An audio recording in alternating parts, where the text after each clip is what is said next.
Thank you very much, Laura, for that introduction. And thank you to you all for making the time to come here and be part of this conference. It's always difficult to talk about the topic I'm about to talk to you about because of how it has affected myself and millions of other people in the Congo. I came to the UK 23 years ago as an asylum seeker. I ran away from the Congo because I was a student activist. And my activities in the Congo placed my life in danger. So I came to the UK to seek asylum and basically find a place of safety. And I've been living here ever since. The Congo is in Central Africa, surrounded by 9 countries. Now, you may wonder what the Congo has got to do with you. But before I do that, I want you all, if you can, please, reach into your pocket or your bags and hold on to your phone. Or if you have a computer, just grab it and hold on to it. Well, the devices that we all have are wonderful devices. They help us to be in touch with our families, with our friends. In fact, I myself, my life would be radically different if I didn't have a mobile phone and I was not able to have a laptop computer. Because when I first arrived in the UK, one of the things that always was painful for me was not being able to be in touch with my family. I know most of us take it for granted that if you are not with your family, you can always reach out through your mobile phone, through your computer, by sending an email. But in 1991, that was not possible. And even if I was able to, say, ring home, my parents didn't have a landline, so it was not possible for me to ring them. And that has changed drastically because of what technology has made possible. Every morning when I wake up, if I want to, I can ring my parents. They're at the end of the line. When we have special occasions, on Christmas, or even when I have my birthday, my parents can ring me and wish me happy birthday. And my children have also come to speak with my parents, something that I wouldn't have thought possible when I first arrived in the UK. So those devices are wonderful, and they're making life much better for us. I know we all complain about being inundated with emails. You open your mobile phone, the first thing that pops up is your email. But for some people, that's so important, and I'm one of those people that feel that that's important. And it'd be great if the story ended there.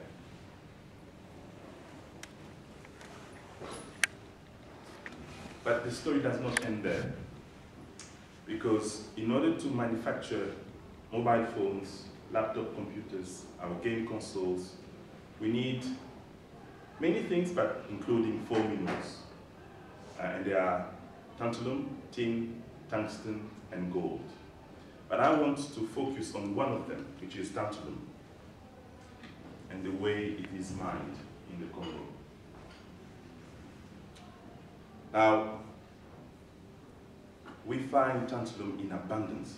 Actually, in the Congo, when it's mined, it's called coltan, because it's from coltan that you extract tantalum, and that is so important in the manufacturing of modern technologies. It's a very good heat conductor, and it stores energy really well. So, you know, in the old days, your mobile used to heat up quite easily, but nowadays, many of you may be wondering why it's not heating up as much, but it's because tantalum makes it possible to store energy and not heat as much as mobile phones used to do so before.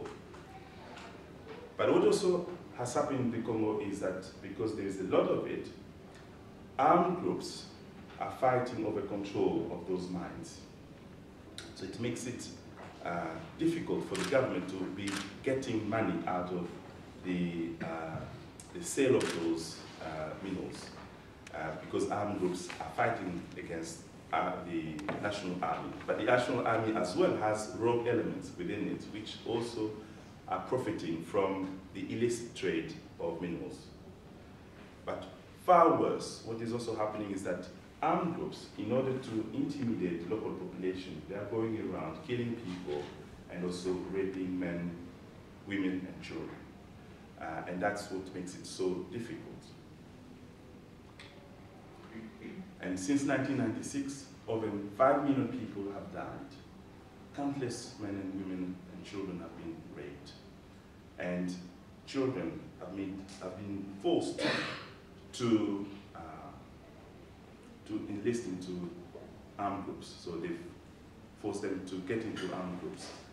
And many have also been forced to go around and kill and commit all sorts of atrocities. So the situation is terrible. Now, once those minerals are mined in the Congo, one known trade routes, illicit trade route, is through neighboring countries, but particularly through Rwanda. Once they get into Rwanda, those minerals then are exported out of the country into China, and in China, the minerals are smelted, refined, and separated in various components. And it's at that stage that technology companies come to buy those refined minerals or raw materials. Now, 5 years ago, most technology companies were saying, actually, we don't know about what is happening. And because of increased awareness, it has meant that now they're saying, actually, we can account for some of it, but not all of it. And change is starting to happen gradually. We can account for at least 4 smelting companies that are already saying, actually, all our minerals are clean. So it simply means that they are making sure that when they're getting them from Congo, they're not getting them from armed groups, they're getting them from civilians. And if that continues, it will change the way those minerals are being traded. And it will stop financing armed groups who, at the end of the day, have committed unspeakable atrocities in the Congo. And that's what we want to do. We want to make sure that consumers, when they buy their products, they are actually taking care to check with their technology companies, where do you stand in relation to the minerals that you're getting from the Congo? Are you buying them from civilians or companies that have nothing to do with the war? And if we continue to put that pressure on technology companies, then they would also put pressure on smelting companies. And that's very important. Congo has scored, we have appalling records on health, on the development index. We often come at the very bottom. In a country where the wealth of the country is estimated to be about $23 trillion. And it's not acceptable that, in spite of the mineral wealth in the Congo, we still are very poor. And we can change that by all of us becoming conscientious and exerting pressure on all the key actors. Now, the international community has played a role in terms of making sure that peace comes back to the Congo. Since 1999, they've sent the biggest contingency, military or UN troops in the Congo, which has meant that they've been working towards securing the eastern part of the Congo, because that's where the minerals that we use in our technologies are found in abundance. But it's only recently, in the last 2 years, since 1999, that they have actually gone after the armed groups. And that also is making a huge difference. It means that for the first time, people can aspire to peace. But all that wouldn't have happened if there was no increased awareness. Because the increased awareness has actually put a lot of pressure, not just on technology companies, but also on policymakers internationally, on governments, because a lot more people are writing to their local MPs, asking them questions about the Congo.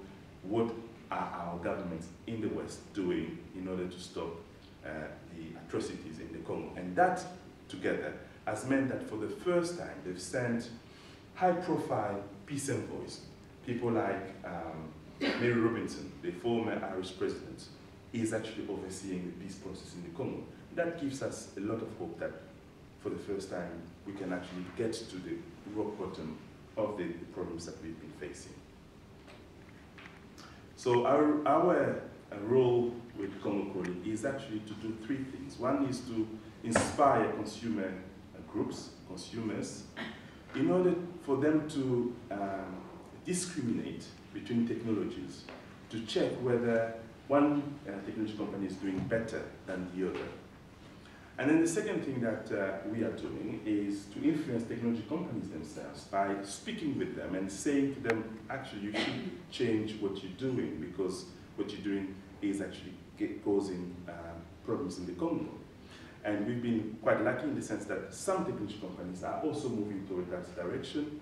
For instance, I've been invited to technology conferences where technology companies have listened to my talks, and they've also made promises that they're going to change. Facebook has been very friendly with us because they've offered a platform for us to be giving talks.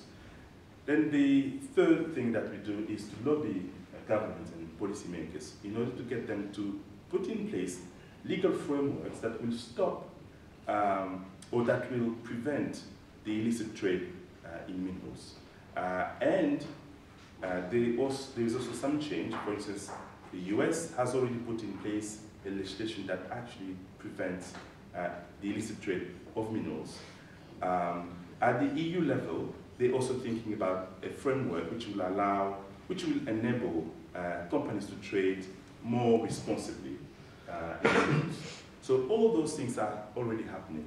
I'm also part of the roundtable in Parliament, in the UK Parliament, to look at ways in which the legal framework can be tightened up, and that will also have impact in the way those minerals are traded. Now, you would wonder what happens when people have the will to change. Here is a phone which has made a lot of difference, has given us hope that actually what we are saying, the hope we have to have technology that is fair and treats people fairly, can actually happen once you have the determination to do it.